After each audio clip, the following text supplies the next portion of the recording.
Hi, I'm Shannon Deckert, and today I'm going to be sharing a book and build activity inspired by Trisha Kuon's book, 100 Great Children's Books to Use with Makerspace Activities. I am willing to allow Trisha Kuon to share this video on her website.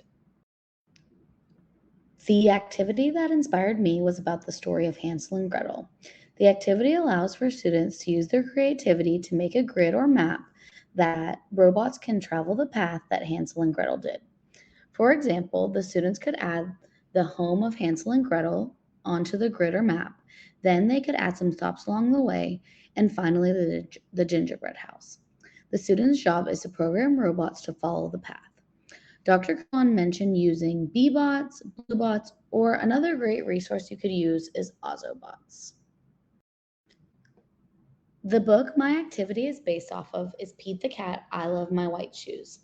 In the story, Pete the Cat starts off with some beautiful new white shoes, but throughout the shoes change colors based off of what Pete steps in. For example, when Pete steps in the strawberries, his shoes turn red.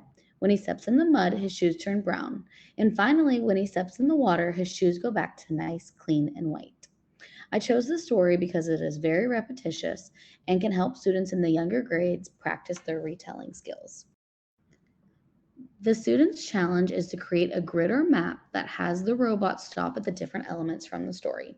As you can see on my example, the path the robot takes starts at the strawberries, travels to the blueberries, then the mud, then the water.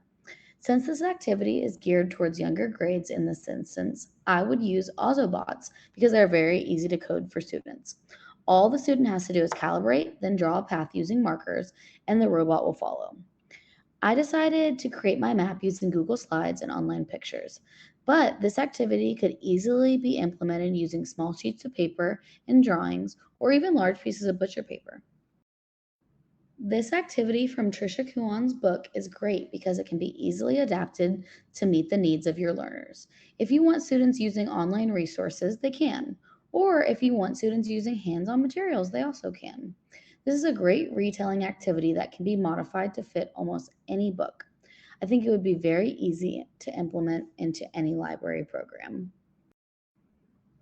And I can't wait to implement this activity into my library one day.